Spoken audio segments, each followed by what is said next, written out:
Hello and welcome back once again to the Shakey Sonnet Show. I'm Tootight Lautrec, and here we are in the Sonnetarium at the bottom of the down staircase in the permanently sequestered remainders section of an unnamed local library with some lion couchant guarding us very securely.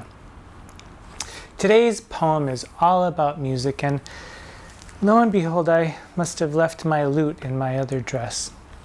So I can't show you the actual workings of the lute strings, which are quite important in this sonnet, but I will link a video below that gives you an idea of what a lute looks like and how the strings work with one another, and how when a string is plucked, it may vibrate so that the string next to it also plucks, which is important in this poem. Now, I would sing this sonnet for you if I were at a much younger stage of my life, because some of you may or may not know that I was once an internationally ignored French chanteuse, and those days are gone, since with maturity and overuse of my throat, I've permanently altered my gag reflex. So we'll just have to suffice with the reading of the poem.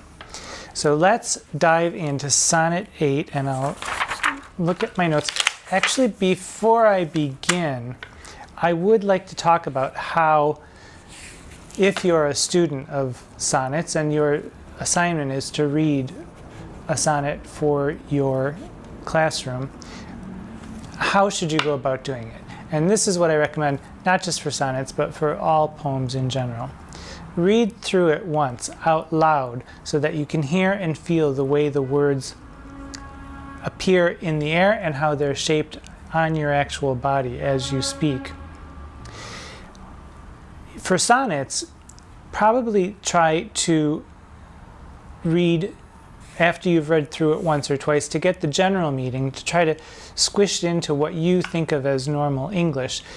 Try to read it as if it were prose, sentence by sentence by sentence.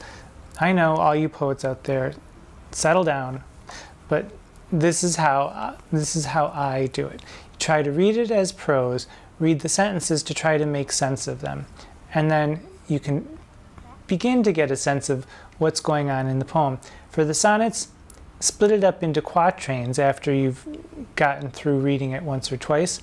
See what's happening in the first quatrain and the second quatrain and the third quatrain, and then look at the couplet. Is there a progression? How is the language being used? Are there questions being asked? Are there statements being made? How does this change the way the argument is made? Is it general or is it specific? Or is there a movement one way or the other? Are there people involved? And is the couplet, for instance, is the couplet a culmination of the logic that's been set forth in the poem, or is it simply a summary of what's been said before, with no new information, but a maybe more eloquent way of summing it all up into the last two lines? This would be a way for you to read a sonnet. Sonnet 8 is a good example of this. So let's get right into it. Let's read through it once, and then we'll talk about it. Sonnet 8. I'll give you a heads up first. Also, since we're dealing with Shakespearean sonnets, you know that there are going to be rhymes in here, because A, B, C, D, E, F, G, G. You might just take a look at those rhymes before you even begin, as we could with this sonnet, and look at the rhymes. Sadly rhymes with gladly. They're antonyms. They're actually words that are different from one another in meaning, but they rhyme. Joy and annoy, lines 2 and lines 4. And as we go along, we get to the couplet at the bottom. One rhymes with none. So that will give you also a broader sense of what may be going on in the poem and how it's proceeding, and it may enhance your enjoyment of it as you go along. So Sonnet 8. Music to hear, why hear'st thou music sadly?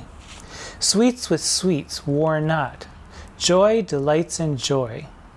Why lov'st thou that which thou receivedst not gladly, or else receivedst with pleasure thine annoy? If the true concord of well-tuned sounds by unions married do offend thine ear, they do but sweetly chide thee, who confounds in singleness the parts that thou shouldst bear. Mark how one string, sweet husband to another, strikes each in each by mutual ordering, resembling sire and child and happy mother, who all in one pleasing note do sing, whose speechless song, being many, seeming one, sings this to thee, thou single wilt prove none. Okay, so what's going on in this poem? Music to hear, why hearest thou music sadly? Well, perhaps you're a teenager and you like to sit in your room and listen to sad music. And what's wrong with that? Nothing really, but I'm sure you've had someone or other say, why do you sit in your room and listen to sad music? Oh, it sounds like we're having possibly another neighbor coming into the Sonnetarium. Sounds out there. Okay, so perhaps you listen to music and you enjoy listening to sad music. And a parent comes in and says, why do you listen to sad music? Why do you like the things that only make you sadder? And this is what's going on in this poem. Why hearest thou music sadly? Sweets with sweets war not. Joy delights in joy. You're a sweet young thing. You're filled with joy. You should be happy and listening to happy music and not always to sad music. Why lovest thou that which thou receivedst not gladly, or else receivedst with pleasure thine annoy? Why do you listen to things that could annoy you instead of listening to things that could be pleasant? That's the first quatrain. The second quatrain goes a little bit more in depth into music in general. If the true concord of well-tuned sounds, so if pleasant music, the true concord of well-tuned sounds, tuned here for the metrical variation, by unions married, so when they are together, these nice sounding chords or notes or music, if this offends your ear, it offends your ear in order to sweetly chide thee, in order to tell you you should be listening to more joyous things. They do but sweetly chide thee, who confounds. You are the one who confounds in singleness the parts that thou shouldst bear. You should be, I think the bear is also an implication that you should bear children. And the singleness, the parts that you should bear, instead of, and there's also the sound of bear, B-A-R-E, instead of bearing your single parts, you should bear them to somebody else so that you can procreate. In the third quatrain, it goes in depth about how a lute works. Apparently, from my lute playing friends, I've learned this. When you strike one of the strings, and I think most lutes have 13 strings, there can be a resonance in the string next to it. So to say that they are married is that they're simply positioned next to one another in perpetuity. So one string resonates and the other string resonates in sympathy. Mark how one string, sweet husband to another, strikes each in each by mutual ordering. So in other words, bling, bling is what they're talking about. Resembling sire and child and happy mother, one big happy family of sounds, who all in one pleasing note do sing. They strike the chords, they vibrate in unison, they become one big happy family of sound and sing one pleasing note. And this family of sounds, their speechless song, being many, there are many different strings. Seeming one, all these separate strings form one beautiful note, sings this to thee, thou single wilt prove none. So all of this music theory is simply to get you to procreate. A little Al Green on the stereo, and 9 months later, there you go. So this sonnet is also filled. One of the reasons that I ask you to say a poem out loud is so that you can feel how words feel on your mouth. And a couple of things, besides the antonymic rhyming end words, there are sounds also, if you look at the second line, sweets with sweet wore not. Those S's and those W's they slide very easily off the mouth. Sweets with sweet wore not. And there's almost this kind of kissing motion with the W. And then joy, which is a much smoother sound. Joy delights in joy. But then we get to the third and the fourth line, and I can never quite figure what to make of all these STs because it slows everything down. And just look at that line. Why lovest thou? All those also T's, the ST and the THs and the CHs. It's quite a mouthful.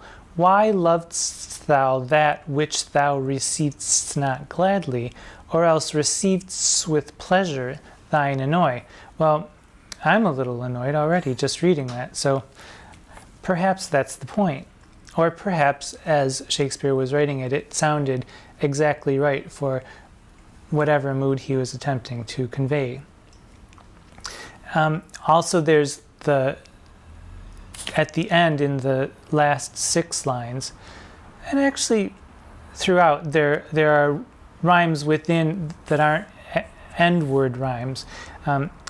Line 8, in singleness, rhymes with line 9, string. And then at the end, line 12, one pleasing note do sing, and then there's the song, and song has a similar sound to one, and then there's the sing again, and singleness again. So sing and singleness are sounds that occur without us even necessarily realizing it, but they provide a certain sort of pleasure because they're there. We don't necessarily equate them with rhymes because they're not at the end, but they do work on us as a rhyming force. And it's quite a nice effect. And again, I think Shakespeare's onto something here with these sonnets, because this, although the wording is a bit tortured, the logic is pretty good, and it does move from there's a particular person being addressed, and then there's the movement to how the music might be affecting the person, and then the intricate description of how the music works, and then the culmination of all of this is going to the fact that you should procreate. So good for Shakespeare. Before I leave, that's just the attendants pulling in again, I think, in the parking lot of the unnamed library. The Sonnetarium, actually. Now, so I was going to say that it is always good to listen to poems. If you're studying the sonnets, get a good recording of the sonnets. There are some that I recommend and some that I don't recommend, and even the ones that I don't recommend, I recommend because I think that it's always good to listen to things that aren't good, because you can learn a lot that way. Here they are. There's one of my favorites is a recording of every single Shakespeare sonnet, recorded by the actor Alex Jennings, and he does a magnificent job marrying sense with sound and I'm sorry, yes, sense with sound, so that the meaning comes through in his natural way of speaking the sonnets. And that is what I have attempted to do as I go along. I'm learning. We're all learning together. It's a journey, isn't it? So there's Alex Jennings. There's the Marlowe Society that put out a wonderful, comprehensive, complete Shakespeare sonnets that you should also look into. There's Rufus Wainwright's recording, Take All My Loves, which has some interesting sonnets on them. Most of them are set to music. There are a few that are not set to music, and then some of them are in German, and it's kind of a hoot. If you look on YouTube, there are some performances of this kind of operatic performance of the sonnets that Rufus Wainwright wrote the music for, and it's something to look at. There's the Simon Callow version, which I recommend because I think they're so terrible. And I don't know Simon Callow, and I'm sure he's a very nice fellow, but it's just so dramatic. And I think you'll know what I mean if you listen to one or two of these. Sometimes a little less drama can go a lot longer way. And on that note, there's also the Complete Shakespeare Sonnets that was distributed by Airplay, and that has people like Kathleen Turner and Natasha Richardson, which, by the way, I have lip-synced some of these poems, and if you look through my channel, you may be able to catch one or two of these lip syncs, or 5 or 6 or 8 or 9 or 12 or 15 of these lip syncs of Shakespeare and other poets too. But some of the recordings are listed within the description box of each lip sync. And Kathleen Turner is a peculiar voice, which I sort of love. And Natasha Richardson is one of my favorite Shakespeare sonnet readers. And it's too bad she's no longer with us. There's also When Love Speaks, which has some musical versions of the sonnets, but it's also got really wonderful versions of sonnets by Joseph Fiennes and Alan Rickman and Diana Rigg also, which I have lip-synced. So if you're in for a sonnet, check out the rest of my channel and my lip syncs, and maybe you're in for a treat. Now, it sounds like the attendants are making their evening rounds, so I'll wrap it up and say that simply pay attention to the world. It is full of wonder, and until we meet again, mwah, I'm Tootight Lautrec. Bye-bye.